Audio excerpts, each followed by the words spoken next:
मैंने और नहीं लगा उसे जाते लगा है।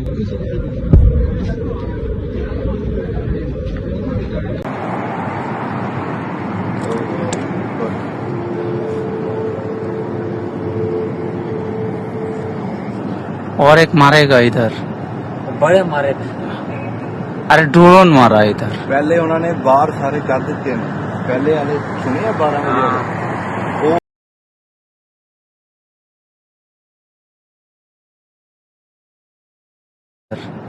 बड़े मारे। अरे పశ్చిమాసియాలో యుద్ధం గత కొన్ని రోజులుగా కొనసాగుతోంది. ఈ నేపథ్యంలోనే దాడులు ప్రతిదాడులతో పశ్చిమాసియా దేశాలు, అమెరికా, అలాగే ఇటు ఇజ్రాయెల్, ఇరాన్ అట్టుడుకుతున్నాయి. ఇక ప్రజెంట్ సిచ్యువేషన్ చూసుకుంటే సౌదీని ఇరాన్ కోలుకోలేని దెబ్బతీసింది. సౌదీ లైఫ్ లైన్ నేలమట్టం చేసింది ఇరాన్. అయితే జుబైర్ ఇండస్ట్రియల్ సిటీపై క్షిపణుల వర్షం కురిపించింది. ఈ భారీ ఎత్తున మంటలు అనేది అక్కడ ఎగిసిపడ్డాయి. మంటల్లో పూర్తిగా ఇండస్ట్రియల్ సిటీ అంతా కూడా దగ్ధమైంది. ఇక ఇరాన్ దాడులను ఏమాత్రం సౌదీ ప్రభుత్వం అడ్డుకోలేకపోయింది. ఈ దాడి వీడియోను ఇరాన్ రిలీజ్ చేసిన నేపథ్యంలో దానికి సంబంధించిన వీడియో సోషల్ మీడియాలో వైరల్ అవుతోంది. ఇక జుబైల్ సిటీ ప్రపంచంలోని అతిపెద్ద మెట్రో కెమికల్ రంగానికి సంబంధించిన సిటీ. ఇక ఇండస్ట్రియల్ హబ్ లలో ఇది ఒక కీలక సిటీగా కూడా పరిగణిస్తూ ఉంటారు. దీనివల్లే సౌదీ జీడిపిలో 7% అనేది కూడా ఇన్కమ్ ఇక్కడ జనరేట్ అవుతుంది. ఇంతకు ముందు సౌదీలోని రాస్ తనూరా రిఫైనరీ, అలాగే రియాద్, ప్రిన్స్ సుల్తాన్ ఎయిర్ బేస్ లపై మిసైల్ అటాక్ అనేది ఇరాన్ చేసింది. అయితే ప్రధానంగా సౌదీ అలాగే పశ్చిమాసియా దేశాలపై దాడి చేయడానికి ప్రధాన కారణం ఇటు అమెరికాకు సంబంధించిన ఆర్థిక మూలాలు అమెరికాకు సహకరిస్తున్నాయనే కారణంతోనే ఇరాన్ దాడులు చేస్తుంది. దానిలో భాగంగా మొదటి నుంచి కూడా చెప్తోంది, అమెరికాకు ఎవరైతే సహకరిస్తారో వారు కూడా దేశాలను కూడా శత్రు దేశాలుగా మేము పరిగణించాల్సి వస్తుంది. అంటే డైరెక్ట్ గా వారు మాతో యుద్ధం చేయకపోయినప్పటికీ కూడా అమెరికా యుద్ధం చేసేందుకు సహకరిస్తున్నారు కాబట్టి ఈ పశ్చిమాసియా అలాగే గల్ఫ్ కంట్రీస్ ఏవైతున్నాయో గల్ఫ్ కోఆపరేషన్ కౌన్సిల్ లో ఉన్న దేశాలు, మరి పశ్చిమాసియా దేశాలు, ఇవన్నీ కూడా మేము శత్రు దేశాలుగానే భావిస్తామంటూ కూడా మొదటి నుంచి ఇరాన్ చెబుతోంది. అంటే ఫిబ్రవరి 28వ తేదీ నుంచి ఈ యుద్ధం అనేది ప్రారంభమైంది. అప్పటి నుంచి కూడా ఇప్పటి వరకు కొనసాగుతున్నది.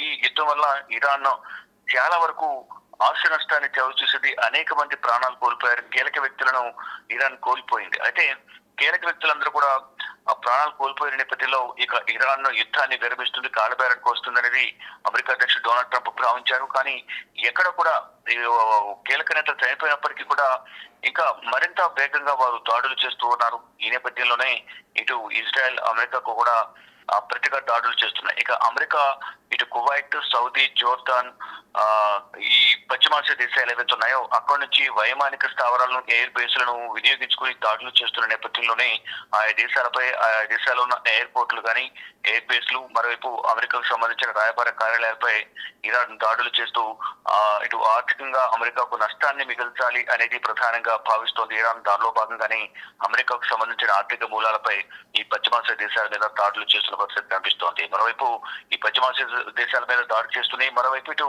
ఇజ్రాయెల్ పై కూడా దాడి చేస్తున్న పరిస్థితులు ప్రజెంట్ కనిపిస్తూ ఉన్నాయి. అంటే ఈ అమెరికా అధ్యక్షుడు డొనాల్డ్ ట్రంప్ ప్రతి ఈ సమయంలో కూడా కొన్ని డెడ్ లైన్స్ విధిస్తూ ఉన్నారు. ఆ డెడ్ లైన్స్ ప్రకారం ఇరాన్ స్పందించడం, అంటే ప్రతిస్పందన అనేది, అంటే మాతో మాట్లాడకుండానే ఆయన ఏకపక్ష నిర్ణయాలు తీసుకుంటూ ఆ డెడ్ లైన్స్ విధిస్తున్నారు అనేది కూడా ఇరాన్ చెబుతూ ఉంది. అయితే నిన్న 48 గంటల డెడ్ లైన్ విధించడం, అంతకుముందు 5 రోజులు, అంతకుముందు 30 రోజులు, ఇలా అంటే కాల్పుల విరమణ దానికి సంబంధించి హర్ముజ్ జలసంధి వద్ద కొంత విరామం ప్రకటించాలని అనుకుంటున్నాము అనేది మొదట్లో ట్రంప్ ప్రకటించడం, దానికి సంబంధించి మేము ఎటువంటి అంగీకారం తెలపలేదంటే కూడా దాన్ని ఖండించి మళ్ళీ వెంటనే దాడులు చేయడం అనేది కూడా గతంలో చూసాం. మళ్ళీ ఇప్పుడు కూడా 48 గంటల్లో వారు హర్ముజ్ ను తెరవకపోతే విధ్వంసం సృష్టిస్తాం ఇరాన్ లో అనేది అమెరికా అధ్యక్షుడు చెప్తున్నారు. దానిలో భాగంగా 48 గంటల సమయం కూడా ముగుస్తున్న నేపథ్యంలో ఇక ఇప్పుడు దాడులు ప్రతిదాడులు అనేవి భీకరంగా కొనసాగుతున్నాయి. ఇటు అమెరికా, ఇజ్రాయెల్ సంయుక్తంగా ఈ ఇరాన్ పైన దాడులు చేస్తూ ఉన్నాయి. అంటే మొత్తంగా ఇరాన్ అనేది ఈ దాడుల వల్ల చాలా వరకు ఆర్థికంగా నష్టపోయింది. ఈ ఆర్థికంగా నష్టపోయిన ఇరాన్ పునర్నిర్మాణం జరగాలంటే కొన్ని సంవత్సరాలు పట్టే అవకాశం అయితే కనిపిస్తోంది. ఒకవైపు కీలక వ్యక్తులతో పాటు సాధారణ ప్రజలు కూడా ప్రాణాలు కోల్పోయారు ఇరాన్ లో. ఈ నేపథ్యంలోనే అంటే ఈ ఫిబ్రవరి 28న యుద్ధం ప్రారంభమైనప్పటి నుంచి కూడా మొదటగా దేశ సుప్రీమో లీడర్ను కోల్పోవడం, తర్వాత వారి కుటుంబ సభ్యులు, ఆ తర్వాత కీలక వ్యక్తులు, ఈ ప్రభుత్వంలోని కీలక వ్యక్తులు ఎవరెత్తున్నారో రక్షణ రంగ శాఖకు సంబంధించి కానీ, ఇక ప్రభుత్వంలోని కీలక అధికారులు కానీ, కీలక నేతలందరూ కూడా చనిపోయారు. ఆ తర్వాత ఒక్కొక్కరిగా కీలక వ్యక్తులందరినీ కూడా అమెరికా మట్టుపెడుతూ వస్తుంది. ఇంకా 5గురే మిగిలి ఉన్నారు, వారిని కూడా మట్టుపెట్టడం ద్వారా యుద్ధం ముగుస్తుంది అనేది మొదటి నుంచి ట్రంప్ చెప్తున్నారు. కానీ ఎంతమంది చనిపోయినప్పటికీ కూడా వెనుకడుగు వేయకుండా మేము ప్రతీకార దాడులు చేస్తూనే ఉంటామంటూ కూడా అలుపెరగని పోరాటం చేస్తూనే ఇరాన్ అనేక మంది ప్రాణాలు కోల్పోతుంది. ఆర్థికంగా కూడా నష్టపోతున్న పరిస్థితి కనిపిస్తూ ఉంది. కానీ ఇంకా దాడులు ప్రతిదాడులు అనేవి ఇంకా కొనసాగుతూనే ఉన్నాయి. హర్మూజ్ జలసంధిని తెరవబట్టి భీకర దాడులు చేస్తామన్నారు. అక్కడున్న ప్రపంచ దేశాలకు సంబంధించిన నౌకలను కూడా వెళ్లేందుకు పర్మిషన్ ఇవ్వాలని కోరారు. కానీ దానికి ఎక్కడ కూడా ఇరాన్ అంగీకరించకపోవడం, దానిపైన దాడులు చేయడం, ఇటు అమెరికాకు సంబంధించిన సైన్యాన్ని ఈ హర్మూజ్ జలసంధి వైపు మోహరించడం, యుద్ధ విమానాలు కూడా అటువైపు మోహరించడం, ప్రతిగా దాడి చేయడం, ఇలా దాడులు ప్రతిదాడులతో పశ్చిమాసియా దేశాలతో పాటు ఇరాన్, ఇజ్రాయెల్, అలాగే ఈ వైమానిక స్థావరాలు ఎక్కడెత్తున్నాయో అమెరికాకు సంబంధించిన దేశాలన్నీ కూడా తీవ్ర ఆందోళన వ్యక్తం చేస్తున్నాయి. అక్కడ ప్రజలందరూ కూడా తీవ్ర ఆందోళన వ్యక్తం చేస్తున్న పరిస్థితి కనిపిస్తుంది. ప్రజెంట్ సిచ్యువేషన్ లో చూసుకుంటే కనుక ఇరాన్ దాడుల సౌదీ తీవ్ర నష్టాన్ని చవిచూసింది. కానీ ఒకంత ఇంటర్నల్ గా కూడా కొంత చర్చ అయితే కొనసాగుతుంది సౌదీలో. అంటే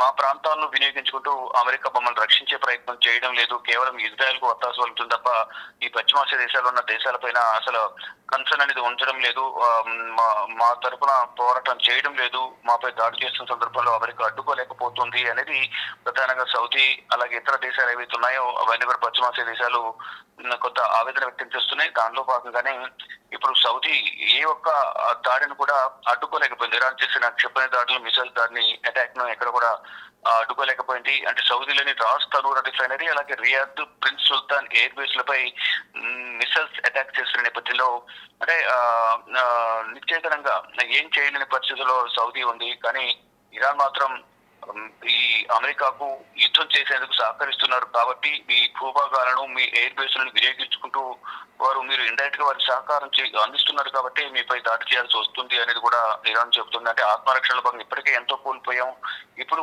మా దగ్గర కోల్పోవడానికి ఏమీ లేదు, యుద్ధం చేసే సందర్భంలో వారు చేసిన దాడిని డెఫినెట్ గా మేము తిప్పికొట్టాల్సిన పరిస్థితులు ఏర్పడ్డాయి కాబట్టి ఈ దాడులు చేయాల్సి వస్తుంది అనేది కూడా ఇరాన్ చెబుతూ ఉంది.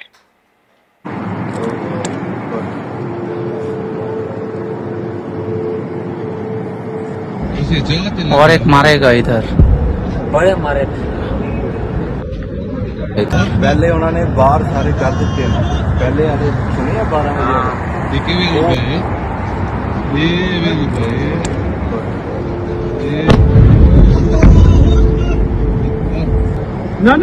और एक मारेगा इधर।